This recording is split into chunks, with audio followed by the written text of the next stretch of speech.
कूक फरीदा कूक तू जो राखा जवार, जब लग टांडा ना गिरे तब लग कूक पुकार। तो जी शराज तो लाहौर और तुसी वेख रहे हो इत्थे कि बदल उड़ते जा रहे हैं, उड़ते ए बदलों के बड़े वधिया नज़ारे ने तुसी वेख सकते हो। मियाँ मुहम्मद बख्श सरकार आरफ खड़ी शरीफ शेखुल इस्लाम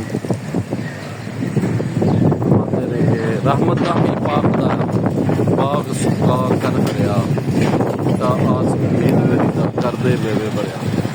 तुसी वेख सकते हो कि रहमत की बारिश होएगी, मींह वरिया और मींह वरन दे नाल गर्मी का जोर टुट गया और इस टाइम बदलों का जोड़ा दौरा है वो तुसी वेखो बड़े खूबसूरत तरीके से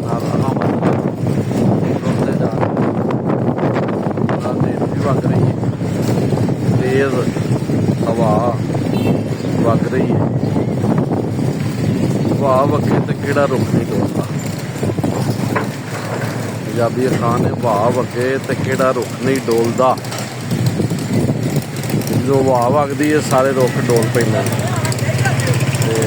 तुम देख सकते हो कि जो बूटे लगे ने इत्थे बुद्ध बाजार वाला पार्क है तो ये नेड़े बूटे ने जोड़े कि फुल हरकत चलते यह बदलों का नज़ारा है। यह वेख सकते हो तुसीं बदल तुरे जा रहे हैं।